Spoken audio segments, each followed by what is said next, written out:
Raisins makes it 100,000.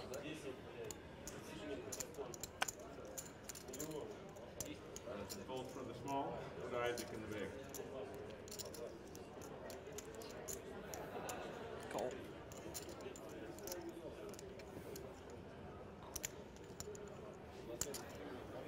Isaac calls. So Billico's button raise called by Ike Haxton in the big blind. Deuces against Queen 7, heading to the flop. King 3-6, 2 hearts. Lots of deuces coming up, huh? This is the third one we've seen. I think the funniest part of that story is Barry in a club. It's funny how I got in. Music. Yeah, talking my way into a club with people who claim they don't speak French and don't want to let you in was a little funny. But I got kind of graced in because I was old enough they figured I was harmless. I bet you always hit the dance floor when they play the Black Eyed Peas. Barry, no one thinks you're harmless. Actually, I think a lot of girls are fooled that you're harmless. I'm not fooled. I'm harmless to you, Joe. Don't worry. But I will put fungicide in your orange juice. Please don't. Is this a check raise coming? Well, Isaac, you love that Queen 7, don't you? You went off for all your money, or half your stack with it, and now you're going for it. And it's going to work. Gives it up. And again, you know, Isaac played up there. You know, he made a great play, a great read, and took down this pot. And when he wins, but a little bit of that was predicated by his chip position also. Being the short stack now, you go into this mode of there's nothing to lose. Take your shots. If it doesn't work, you were coming in third anyway. And, you know, find out where they are. And so it's, yeah, of course. Here comes the sign of what are Barry, those? tell us something about Chicago. What are those fish there? Isn't this what they show when you win the trip to the paradise on one of those game show 6 days, things? 7 nights in the Atlantis Resort, plus your own karaoke machine. Bad news is you won't be able to afford the hamburgers, which we don't pay for. Maybe you don't, Barry. Yeah. No, which I mean the people giving you the trip don't pay for. Oh, right. Blinds are up, by the way, 25.50 with a 5K ante. So with the second hand of the level.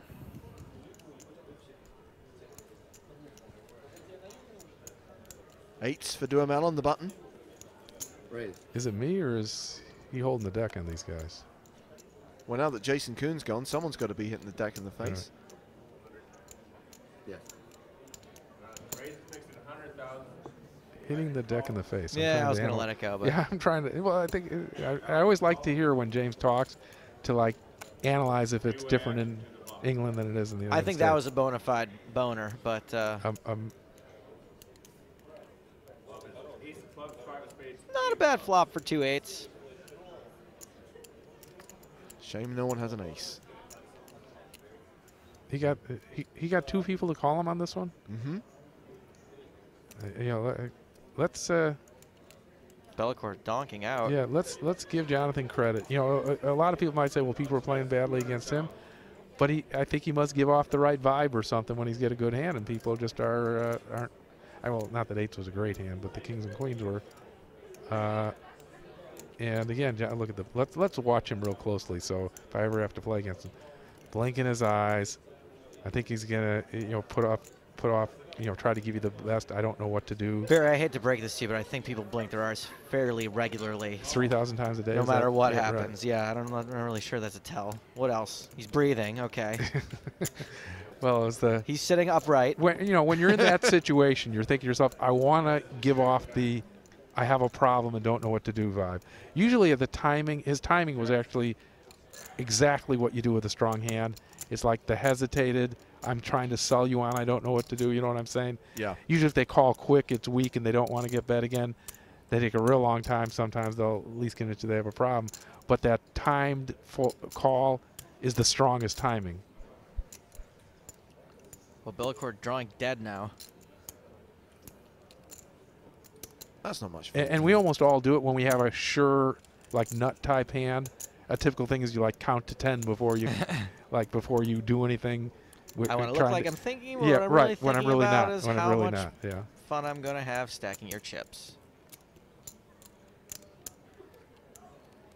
And I think from Bellacourt's point of view, there's a flush draw up there, and I think what Bellacourt well, he did check, fortunately to him. But if he had bet again, he would have been thinking maybe I have to, maybe I have to bet enough to get rid of that flush draw or get rid of the second pair. I mean, he obviously doesn't suspect he's up against a set, but he might be up against a pair of eights. 1-8 on the board, one in the hand. Bet on the turn gets a fold from Alex. And Duhamel now close to 4 million chips. And I'm sure some people thinking of Homer are saying, well, he should have checked. He could have gotten more action. But, of course, there are a couple problems with that. One is he didn't know he wasn't going to get paid off from an ace. The second problem is that was a draw-heavy board. There were straight draws and flush draws. You can't just be giving free cards away all the time. They're going to hit some in situations where you're not going to make any money checking, and you're only going to lose money when the guy hits. And the third thing is if you habitually check your good hands and bet your bad hands, obviously that's a pretty exploitable strategy. So you have to, bet both of them. Also, we know from all the recent news stories that Jonathan is a three-way veteran. A three-way veteran. Well, I mean, three-way action. Barry, don't ask. Three-handed, excuse me. Sorry, three-handed action. Just ignore him and move on. I don't even know what I'm saying. Barry, was this please. A joke? Barry, please. No, I want to. No, you don't. You don't. Can you put up that Paradise? How come they don't put up the Paradise thing for your stories? I guess because they're short. Well, it wasn't really a story. I guess you could say, like, Barry, would anyone ever refer to three-handed poker action as a menage a trois? Oh, my word. Just as a euphemism. No, it's like a poker analogy. Well, I would if I was playing against strip poker with two women. Okay, look. Okay. Right, let's just pause the conversation there. Barry, when you've left here and you're not sequestered anymore, you have access to a computer, Google Jonathan Duhamel, click the news button, and all will make sense. Well, you want to know the truth now that you've led in that? I'm probably... As the stock footage ready. Right.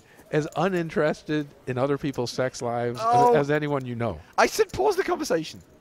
We're moving on. You can't handle this? So I'm not, in other words, I'm not going to be Googling and trying to find out anything about it. I won't share anymore, Barry. Talk to me afterwards. I've got a doozy for you. Was that Gronkowski or under the New England game? We'll find if he puts in a big spike here, we'll know who it was. Jonathan raising the button with 9-10. Gets two folds. Football reference for those of you not from the United States. American football reference. Real football. No, that's what the English always say. No, real football. It's this fake football. What we're watching now is real football, Barry. I like to call soccer no touch ball. So we started the day with 8 players. Randy Lou was the first to go. Oh, Kuhn got aces there against ace-king, huh? So he did continue that. And then it was Michael Telka who went out.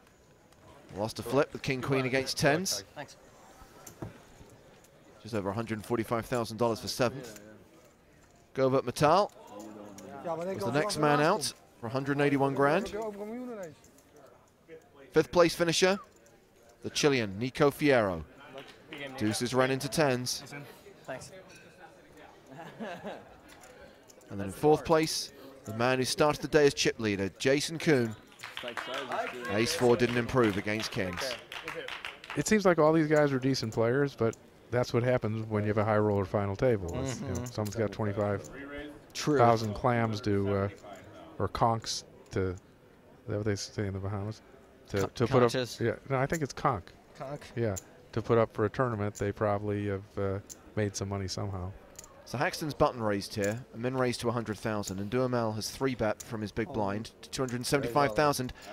Haxton shoves, and Jonathan calls. Ike Haxton at risk. He does have 2 live cards, but Duhamel is ahead. But you know, not a terrible. You know, again, on the one hand, Haxton has the worst hand, but this is when you see this type of thing, it's not that much worse than a flip. You know, it's king queen suited can fight against ace and a card smaller than the queen. Totes. And of course, once you hit on the flop, you put the other guy way to the worst of it. What do you think? You got any feeling about this one, Joe, or you just? I always have a bad feeling for the worst hand in these cases.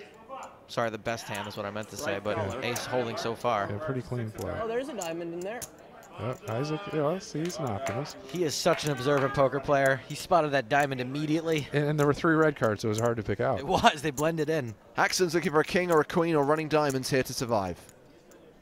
What about 9-10 or 10 jack? You don't count that? Okay, running 10, running straight cards. Okay, now he's down to a king or a queen. At least he wasn't up against a heart and Dumoul's hand. That would have made it especially ugly. Are we going to go heads up in the 25k high roller? Haxton has 6 outs. River card, please. The Boom. river. There's the 9. So, Jonathan Duhamel eliminates Ike Haxton. Duhamel does Haxton. Yeah, you know, 3-handed, king, queen of diamonds. It's You queen. look at that. Queen suited. Come on. Yeah, you know, it's just the money's probably going in. So Ike finishes 3rd. And remember, at this point, he doesn't know yet about that other hand, and for all he knows, he was being played, you know, on the other hand too. $380,730 for his 3rd place finish. Guys, we are heads up. Jonathan Duhamel, 5.43 million. Alex Billicourt, 1.96 million. And if you're wondering who that is, that's Ike's new wife, Zoe. So they have been dating for years, I believe. Recently married. Congratulations to Ike Haxton. So it's almost a 3-1 chip lead going into the start of heads up play. And is it fair to say, guys, that Duhamel is probably the better heads up player of these two? I don't know enough about Billicourt, although we did see kind of a weak play on that one hand against Haxton. That's Couple enough. times, yeah. Yeah, well, you've seen more than I have. So, yeah, if Billicourt is going to be checking when he whiffs the flops on any consistent basis, he's not going to do too well heads up. While we're waiting for heads up play to begin, let's just deal with a couple of emails. People still sending their thoughts and questions to nuts@pokerstars.tv. Jurian says, could you give us an update on how the World Cup of Poker is going? We'll get our team on the floor onto that one, Jurian, and hopefully we can tell you what's going on in the World Cup in the next few minutes. The real World Cup as opposed to the soccer one. The only one that matters. Here's a question for you, Joe. It's from Alexandru in Romania. It's 4 a.m. in Romania, and I'm still watching this. You guys are the greatest at commentating poker. Joe, I know you've been to Romania. Any good memories to share? I had a great time in Romania. I thought the food was awesome. I thought that prices were reasonable. I got free rolled into a tournament in a casino there. I had there was an awesome Poker Stars party that was James Bond themed. Other than the fact that all of the models they hired to hang out at the party decided they weren't getting paid enough to continue talking to me. I thought you were going to say they were ugly. No, they were quite fetching. Yeah. They were like, no, we're not making enough money for this, and eventually all walked out of the party. Other than that, almost a flawless trip. Was it? They wouldn't even talk to you, huh? No, not even for money. I'm sure you offered. I said, hey, don't you know my friend Daniel Negreanu? And they were like, yeah, even still. Yeah, usually, like on the menu of what you pay women for, I didn't know there was a price on talking, but you know. For me, there's a price for everything. I mean, that might have not come out right. I was like, in this situation, since those were women for hire. So while we're waiting for heads-up play to begin, let's relive yesterday's tournament, the final table of the PCA main event.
Well, just before we get heads up play underway, we're going to head down to the casino floor, down to the poker room, and hand over to our floor announcer, Red Bull Robbie. We are here at the PCA 2012 8 Max High Roller. We're down to the final 2 contestants. Seat number 1, we have Alex Billiker. He has $1,965,000 in chips. In seat 2, we have, with $5,430,000 in chips, Jonathan Duhamel.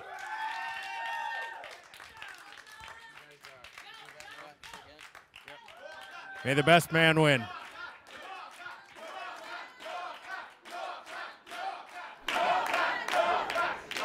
Doesn't always work that way.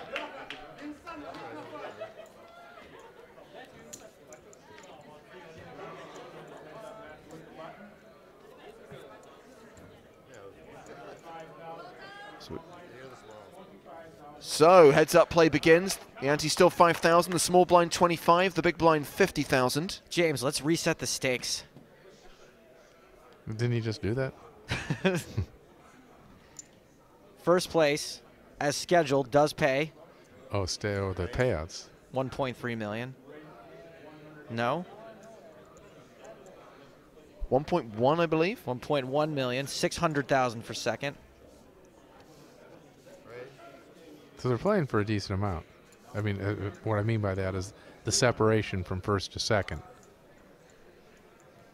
Duhamel starts by raising his button with suited connectors. By the way, Jonathan Duhamel does not look like that, and Randy Lou's name is not really Alex Billiker. How does that happen? Anyone who was You're watching surprised that somebody made a mistake? Look, can No, I just, no, it's just... anyone who was watching yesterday will know we've had worse graphics errors than that.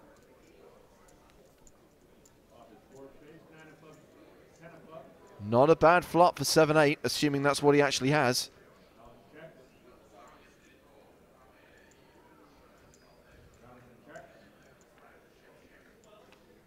Goes check, check. Now a pair to go with his straight draw if he has 8-7. We don't know any of the hands? There we go. He does have 8-7. Okay, so... Bellicor was ahead until the turn. but ahead, but an underdog, right? Not the favorite. Is that different than being an underdog? I was agreeing with you. Oh, okay. That was yours. Synonymous.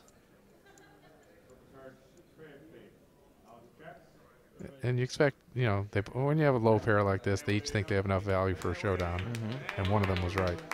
So Jonathan Duhamel wins the first hand of heads-up play. The 138th hand of this final table. There are the stakes, $634,550 for the runner-up, $1.13 million for the winner. Quick question for you, Barry. This one from Adam. Why is it always a quick question? Isn't it just a question? That's my polite way of saying, can you please keep your answer succinct? Oh. Adam Mackay-Mill says, Barry, you're looked at as a veteran in poker, but clearly you also approach the game from a very studied, analytical approach. In your younger years, when you played to support yourself during school, do you think you resemble today's internet kid, just minus the internet? You asked Barry to keep it brief. You might as well ask him to do it in Chinese. Yeah, it was a quick question or a quick answer. Yes. Is that good enough? Is that quick? I like that. Yeah, I think that's why a lot of them, you know, I'm actually friends with some of the younger kids, is I was one of them, you know, but, you know, some number of years earlier. So at one point, Barry did resemble a 19-year-old. I invented the internet. Did I tell you that? Oh, no, that was Al Gore. No, you just invented Symantec. I didn't invent that either, but I was. You invented the continuation bet. Yeah, I was one of the people who. You invented the poker book. Started up, was involved when they were starting up. Anyway, again, yes. Yeah, I probably was kind of like they were, except I wasn't living in my mom's basement. Barry did invent 5-bet bluffing. No. In my day, 5 bets meant we knew what you had. Duhamel's raised his button with a legitimate hand, ace-jack. Billiker's defended his big blind. Haven't seen his cards yet. Did you invent Poker Tracker? I've never used it. That's exactly what the person who invented it would say. I've never even, you know, they talk about, oh, everyone looks over hand. I've never done that. I've never looked over a hand history that wasn't the last hand. Interesting. And someone out there among the internet kids says, yeah, well, it shows. Check on the flop. 9 of diamonds on the turn. Billiker now leads.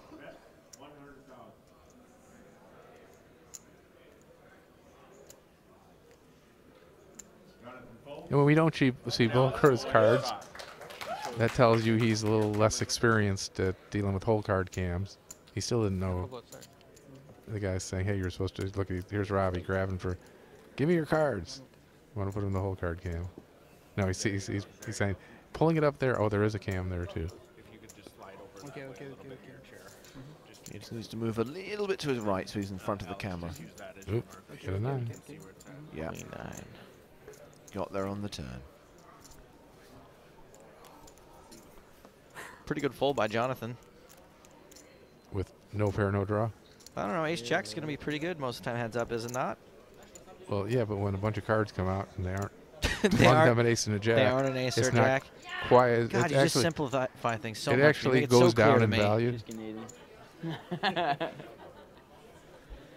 You'll always have me there, Greenstein. I had you at hello. That's it. That's the one-liner when you win a pot. You had me at hello. Yep, that's Yeah. a good one. Oh, I had another one. Get busy living or get busy dying. Okay, Joe. Barry, have you contributed one yet? A What I one-liner say for when winning a pot? Yeah, when I win a pot, I get up and I do that fist Oh, pump. right. No, you said the breakdance. And well, no, but I also yell Yahtzee. Yahtzee! Actually, that's a pretty funny story. One time, I was railing you playing blackjack once at Bellagio, and you're playing like $1,500 a hand.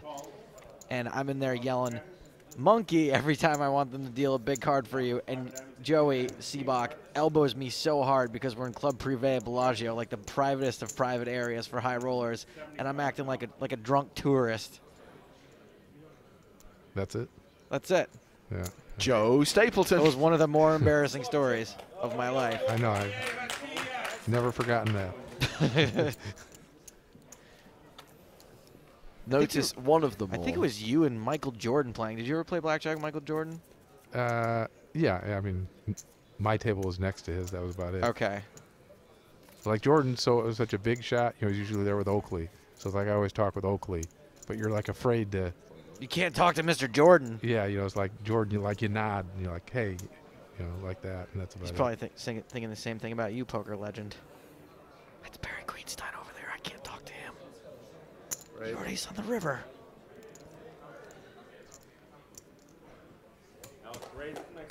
Billiker raising his button with a pocket pair. Jonathan folds. Barry still traipsing around the house on Sundays in that old bathrobe. I wish I could say no. But, yeah, that's normally, you know, because I'm a poker player. I play all night and I sleep all day. I'm a lumberjack. No, that's a different song. But, You know where that song goes, right? yeah, I don't. Monty Python's before Joe's time. But anyway, yeah, you know, I get up in the afternoon just like, usually like on a Sunday, I'll wake up when the football games are about halftime. The crack of 4 p.m. Yeah, right. And so, yeah, you know, I want to quickly start watching the games and stuff so I don't bother getting dressed. Duhamel raised his button with Jack 3. Well, he's paired his Jack. Billiker defended with 9-6. He has not connected. Duhamel checks behind.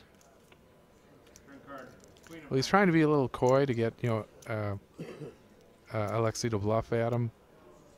And now that queen came off and Alexei is firing, and, you know, I'm sure Duhamel's saying, I didn't want to see a queen, you know, however. Not bad. Okay, you're getting there. Right. Queen's like one of the, queen and ace were the two ugly cards to see when you check with second pair. Zutalo. Right, but that's the bad news. The good news is he's got a call because he represented. He had nothing, and so now he forces himself to call. Oh, look at that. It's pretty sick. That's ugly. he checked his way. I mean, it's too bad. Well, I don't think Billicore, he won the pot. I don't think he was getting value if he bet. And now Duhamel is saying to himself, well, I make trap for a squirrel. Who falls in? Me. Which is appropriate because Montreal, I believe, is a fur trapping city in origin. Was Boris Bedunov, I don't know if he was Russian, but he had a Russian accent. So 5.4 million plays 2 million.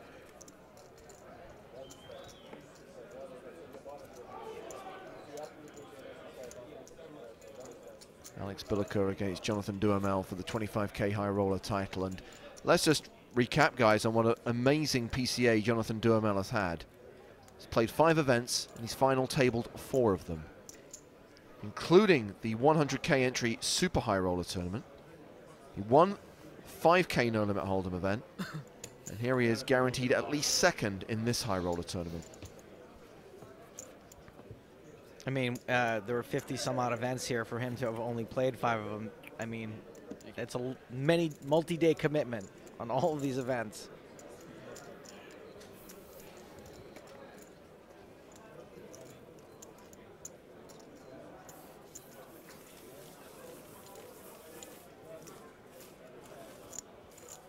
He did final table 2 sit and goes also, I'm hearing. Seriously? I wish you guys could see the look Barry just gave me. By the way, I have that information about Barry's bathrobe because he was kind enough to let me live in his house for a time when I was homeless after a girlfriend threw me out. First of all, I had nothing to do with letting you live in our house. I guarantee you I don't make those decisions. Barry would occasionally acknowledge me. I didn't even. You want to know the truth? I believe you that you That's did. news to you, right? I didn't even know. I mean, maybe you told me. It was only before. a couple of weeks. Yeah. Duhamel's button raise getting through there. I feel like a lot of the wasn't poker it- world has lived at your house at one time or another also. Well, it wasn't like Amanda was staying there at the time, right? Amanda was there too, so I believe. she's probably the one who invited you. More than likely. Yeah, right. Now I kind of vaguely remember. And Yeah, Alifex was there too at the time. I oh, really? believe. I'd say I don't. You had a remember full that. house, buddy. Amanda had more inviting rights than I did. Alex's turn to raise the button. Jonathan will call. Ace 5 for Duhamel. There's a 5 on the flop. Alex has the 6 of spades and the king of diamonds. I think we should make the most of when Billicore doesn't show his whole cards to the camera, so we can. Absolutely, I figure out love what it. we think. You know, it gives us one of those incomplete information. Oh, it's just changed. A couch cannon, a.k.a. Oh, Billicore's hand just changed? Yeah, it was king 6 and now it's jack 6. Sweat with hand. He made a mistake changing to a jack. Yeah, from that was a king. big mistake. But the turn card, no mistake. I saw with my own eyes. It's a 6. Jonathan checks. That's 250,000. And yeah, I think Jonathan, I mean, we know he should fold now based on looking at both hands, but it's kind of ugly. You know, he's got bottom pair. There's a straight possibility up there. I'm surprised he's going to call here. He may have some master plan for the river.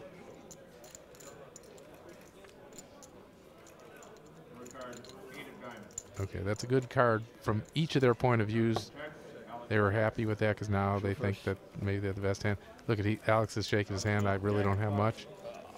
And Jonathan's, of course, saying, well, you know, it's one of those funny situations. He's complaining like he doesn't have much. Jonathan's saying, well, yeah, you actually hit a pair. How much Slow more? roll. How much more were you going to hit? The only card you could hit to beat me were a 6 or a jack, and you hit one of them. Yet you're shaking your head like you hit nothing. Well, when this heads-up battle began, Duhamel had almost a 3-1 chip lead. That's narrowed to practically a 2-1 chip lead.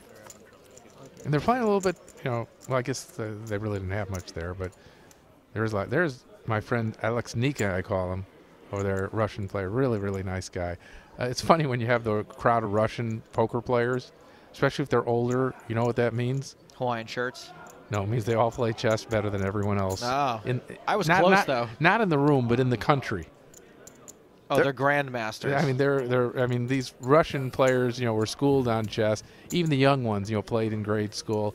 The older ones that you see in poker are masters. Are chess masters. They're incredible. We're talking about 2,300 rating type of people.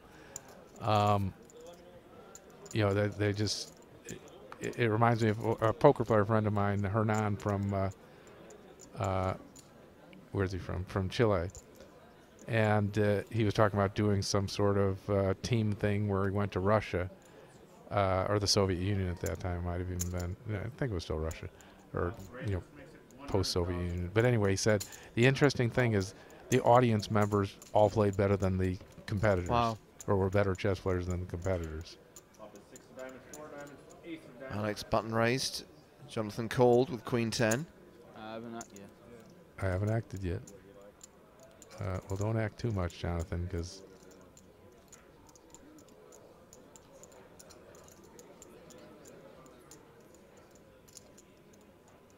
so Alex has bet out of turn. Jonathan bets. oh, he bet out of turn, and now Jonathan bet. He bet. You can act. This isn't going to go too well. Interesting, yeah. Because especially if Jonathan had a big hand, it's a kind of I don't want to stupid. As Jonathan had a big hand. He checks. Yeah, he checked to get that extra money in. So right. it is a total from Philipcore thinks it through nonsensical bet out by Duhamel, right? But maybe it's a double level because maybe he knows Bellacore knows that, and then bet. No, if you had a good hand, you'd check. I mean, there's no reason for Jonathan to bet there, but except that he knew he didn't want to waste any money on this, and so Bellacore is going to call because it's obviously Bellacore is just thinking just don't put a diamond up there. The worst cards for Jonathan right now would probably be a queen or a 10 that might end up getting him into trouble. And again, Bellacore is probably going to bet here just because he doesn't want to see another diamond come off, and that's going to be the end of the hand. Well, and also since Jonathan bet, maybe Jonathan has something. A bet and a fold.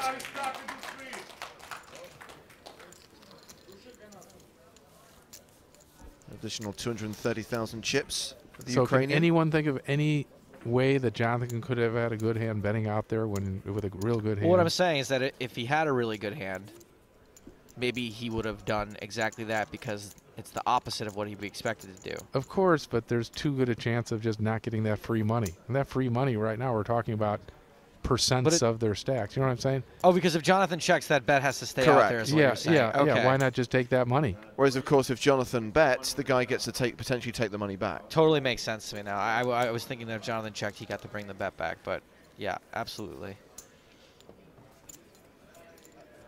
They actually had a rule at the previous EPT.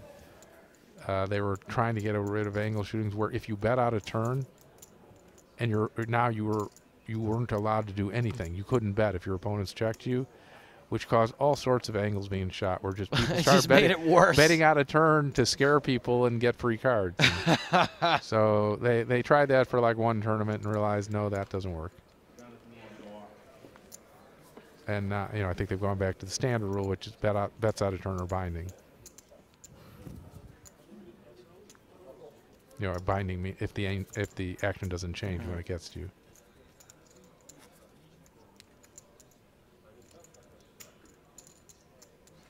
This will be hand 152 of the final table, approximately the 13th or 14th hand of heads-up play. Duhamel first to speak. Has a 2-1 chip lead over Alex Bellacore.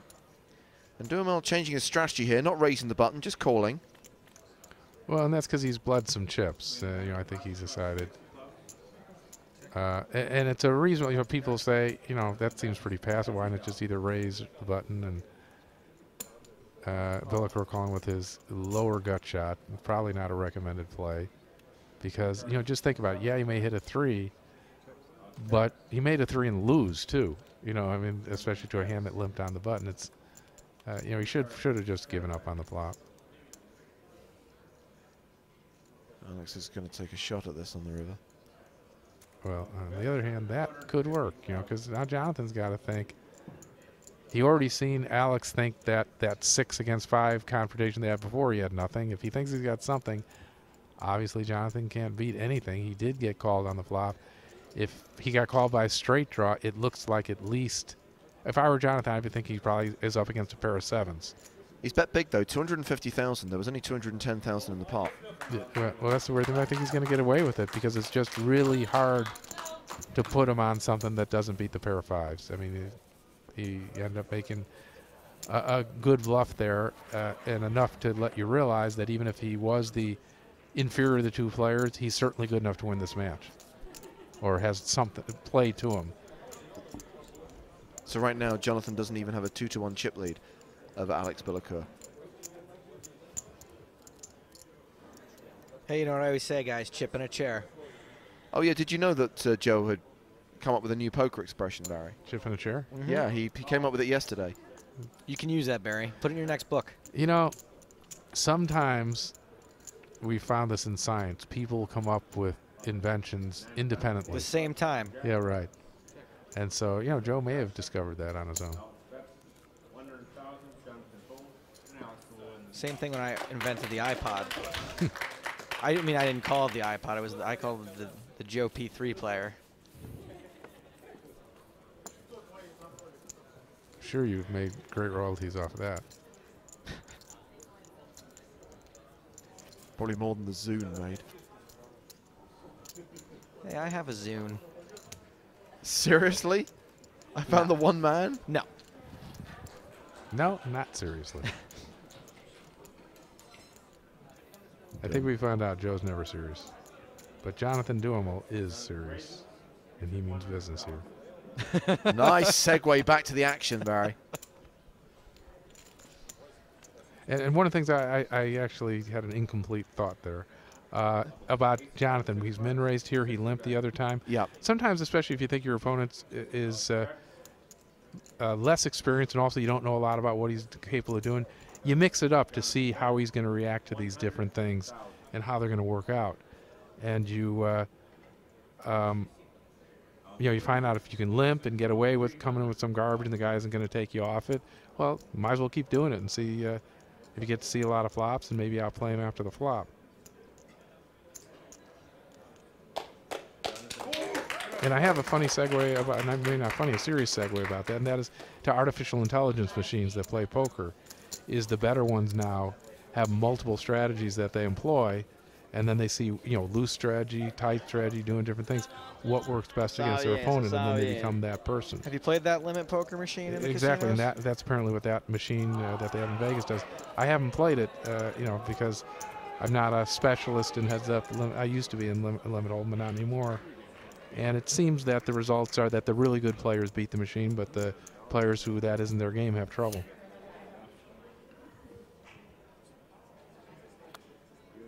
Machine's very tough from what I hear. Have you played it? I played it a little bit when it first came out, and I think that from what I understand, it's even tougher now. I hit and run the machine. That's one thing you don't have to feel bad about. Hit and run the machine for like 3 times my money and bounced. And it didn't making noises or smoke coming out to let you know the steam. It said, hey, get back here. Where do you think you're going? In these heads-up matches, even if one player is better than the other, if there's cards matter. Yeah, there's no. There's no substitute for running exactly. good. No substitute over. for having the best hand sometimes if people are playing in a way that we get to showdown. They are not betting a lot. Well, there's a nice turn of events for our friend Duhamel, who's, even though his ace is up, of course, he can't beat a straight, and probably no reason. Jonathan's still going to call because heads up, aces up is just too big a hand. But he's certainly not going to raise, and he knows he could be beat. And this is a pretty big bet. Now we're getting to see the whole cards, and we've seen Billicourt as a guy who seems to bet more with when he's afraid than when he's comfortable, and that's what's happening again here. But I don't suspect Jonathan's going to do anything other than just call. Pre-flop, it was Alex who raised his button. Jonathan defended with the ace-deuce. Jonathan check called the flop. And he And check it calls calls the so turn. strong there from Billicor's position that unless a 4 comes, it's going to go check here. Or I mean, well, yeah, Jonathan's going to check, and Billicor has to give it up. And hope somehow second pair is good. Sure. And yeah, Jonathan's saying, hey, I want the Jonathan knows he has the best hand, but he just wants to see what was going He on. wants to in the show hand. that Bellicor shows before Right. he does, so he doesn't muck. Yeah, he didn't say show thinking. He didn't mean it's a slow roll, but he just wanted to get that information. I know it's a rule that not everyone approves of, but at all EPT events, including the PCA, the last aggressive action, the player who made the last aggressive action has to show at showdown.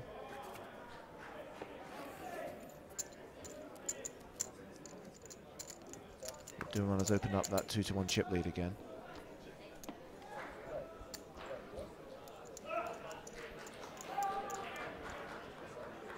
Must be about half an hour left on this level.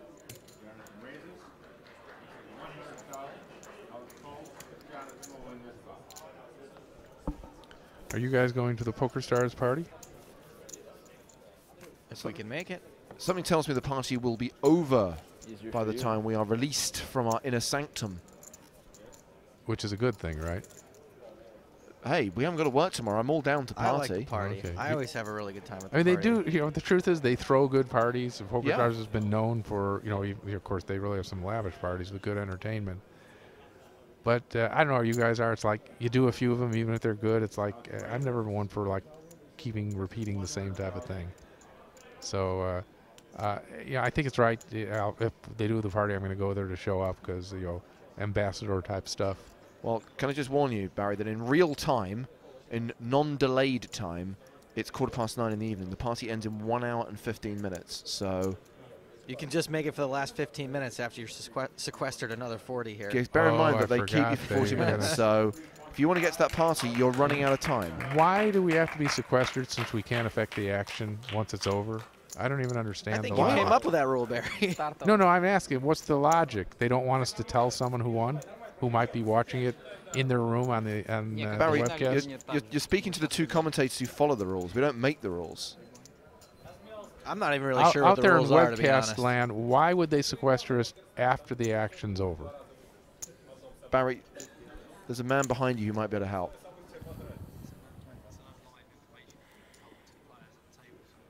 Barry's No, asking once it the will already be tournament's over. Once the tournament's... But they told me that they're going to make me stay for 40 minutes afterward. I realize that, but I'm just telling you what I was told.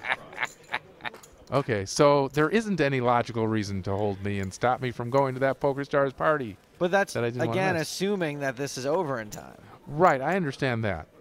No, if the tournament ends, you can go. But if they're still Right. playing... No, I understand that. If they're still playing, I shouldn't be allowed to go, and I should be sequestered. But they, court, I mean, I don't want to name names, which I almost did, told me, once it's over, you're going to have to wait for 40 minutes to go to the party. No, not if the tournament has actually concluded. Sorry, I should have made that That'd clear. be so funny, Barry, just she sitting here meant- in the dark. I get what she was saying. Everyone's she at the meant party. that my responsibility to commentate, Correct. I could leave you guys right now, but I would Yes. still have to wait 40 minutes. Correct. Which So would make no sense because by then it'd be over anyway. No, you can catch the last 10 minutes. it's kind of a gamble. I'm gambling that this thing's going to end in the next 40 minutes by staying. Is that what it basically it is? At any point that I stay with you two miserable schmucks, what I'm thinking is that it's going to be over in 40 minutes anyway, so why be out in the hall waiting 40 minutes when I could be in here He's thinking about it like a gambler. insulting both of you? Exactly. That it's taking a gamble. Yeah. I? Speaking of taking a gamble, is that a good segue? Duhamel's raising up with. I'm pronouncing his name. What do you call him? Duhamel. It's No, French-Canadian. no. Not what did you call Jonathan? What did you call the guy doing the? What's his name? Robbie. Robbie. Red Bull Robbie would have called him Duhamel, like we call him in the South. Duhamel. In the South of Canada, that is. We do have a big hand brewing here. It just got bigger. And we know Billicor, he's the guy who's going to fire because he's got nothing, right?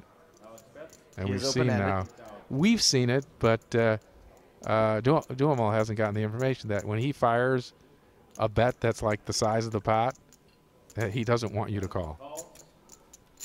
Duhamel makes the call. And we haven't gotten to see much about what happens when he has nothing. Does he? Or sorry, when he actually has a good hand, he wants you to call. We haven't gotten a lot of information on that. Goes check, check. And Duhamel shows a pair of sevens for the win. And it was a little bit unlucky with that bluff there by Billicourt. You know, his first thought was, how the heck did he get in there with just a pair of sevens to beat me? But on the other hand, it's because he had a big draw.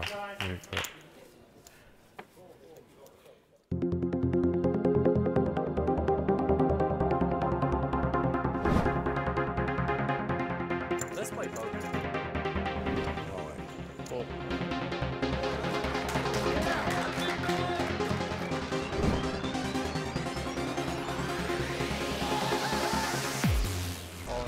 I call.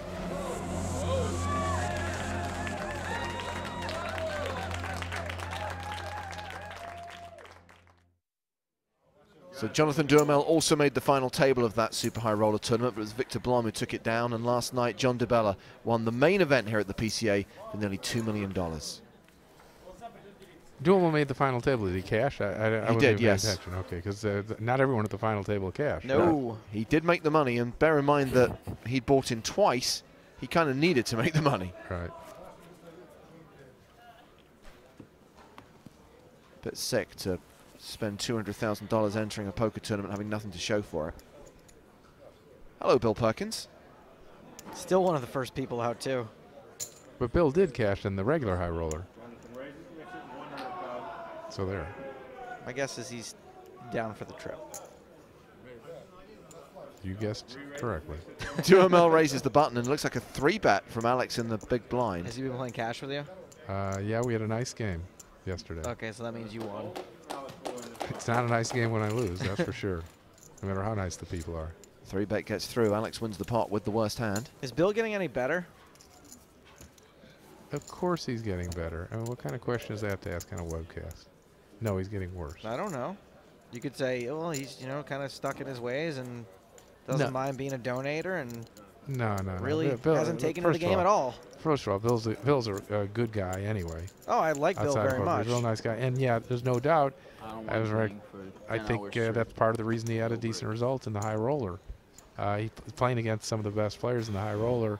He was the chip leader much of the way, so I'm sure he did a lot of good things. In fact, he made a really good call of the signature overbet all-in bluff by our friend Victor Blum. He tanked for about 5 minutes and picked him off and busted him, and then they put Carlos Mortensen in Victor's seat, and Bill promptly tanked and busted him also. Well, that's impressive, actually. So actually he took out Carlos, he took out Victor, he took out another good player. Carlos is a beast. Yeah, on his way to the chip lead. Yeah, Bill was playing his A game. And 164. Duhamel on the button, first to speak.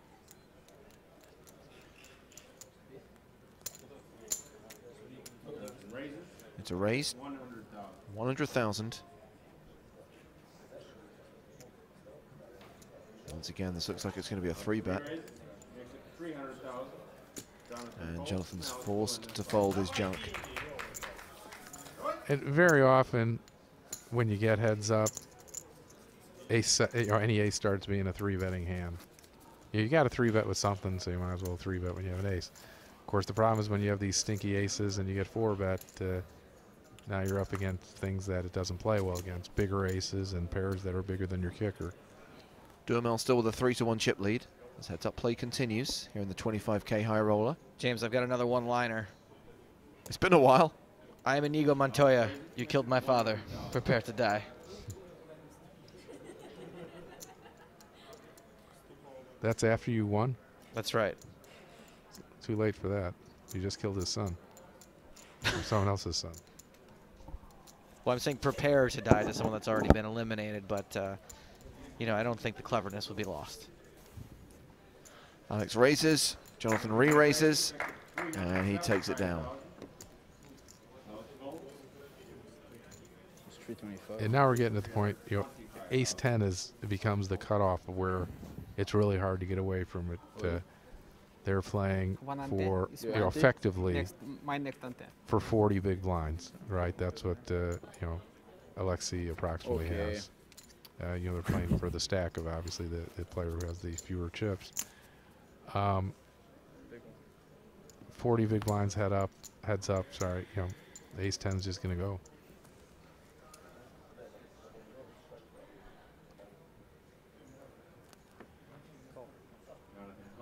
Jonathan limping with 8-9. Alex will check his option. And again, Jonathan's registering himself. Okay, I can limp with hands that don't have big cards, and I don't get raised. And he gets some information here. You know, he might even want to, since he didn't get raised, bet the flop and just take it there instead of giving Alexei a chance to make a pair on him. Obviously, at this point, either player could take a stab and win. And you know, good bet by Alexei because he quite reasonably figured, you know, if Jonathan limped, he probably had small cards, and he doesn't have any of that stuff either. I might as well take my shot.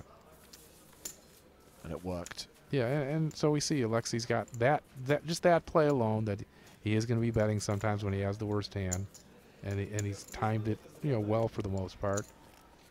It means he's got a shot to win this, even though he's far behind. You got to wonder if Jonathan will change his game once the 40 minutes worth of information catches up with him and he's able to see that a lot of these bets are coming at times when Lex doesn't have much at all. Alex, excuse me. Well, again, we don't know if Jonathan does have someone providing him with that information. I mean, it would seem silly not to, right? Right, but on the other hand, although you know we've been analyzing it this way, Alexei's overbetting a little when he has nothing. The truth is, have we seen that many hands where Alexei's had anything? So, you know, so a lot of times people say, I have a tell on you, or right. I know what you do. But if Alexei also is betting that way with good hands, then we have no information. We don't know what Alex would do if he had quads. Or, you know, just a normal good hand. You know, with the only decent hand I remember over the last, let's say, half hour, he flopped aces up, but even that was on a scary board. It was all 3 diamonds. And what did he do on that one? He bet out a turn. That's his tell. So, ace high flop. Billicourt did pair his deuce.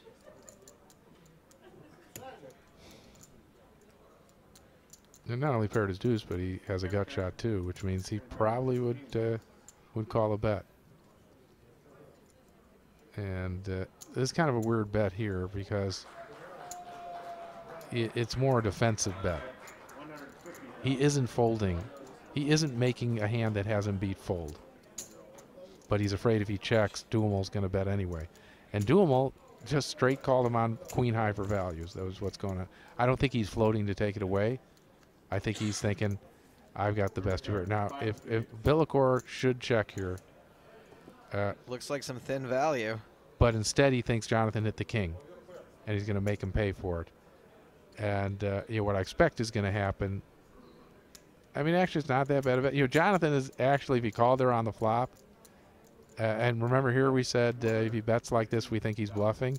If Jonathan got that information just now, he may call with queen high, straight for value, and be wrong. You know, based on the other information we saw, if we didn't get to see Billicourt's hand, it'd be reasonable to guess he had absolutely nothing. And I think Jonathan is really thinking, oh, he's going to fold. You know, you can see once he picked it up like that, he's done with it. But really, certainly, you know, I would think if he had gotten information, if this hand had been, enough time lapsed to find out about those other hands from a good player, he might have paid him off right there. 5.2 million plays 2.2 million. Jonathan Duhamel has maintained that chip lead throughout the heads-up battle so far. 7 minutes left on the level.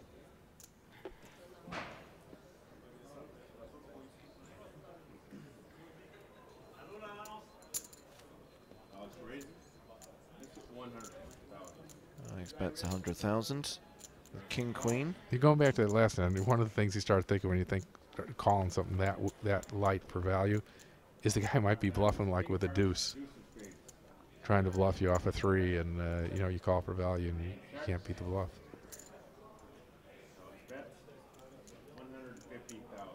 Jonathan Alex. checks. Alex continues. With top pair.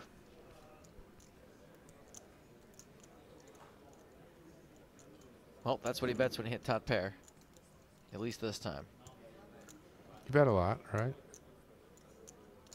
150 and 210. Right. So, you know, it's not that much difference. So, you know, I think, you know, that again tells us we don't have good betting tells on him. Looks like, though, Jonathan's had enough of it, right? And this experiment is not going to work out too well for our Canadian friend. Yeah, Bellacar's going to love this. Again, if you're a live player, you know, you're always looking at, like, what does he do? Well, if he'd have known what Jonathan had, he would have called, right? Sure. Instead of raised. Give him a chance to hang himself.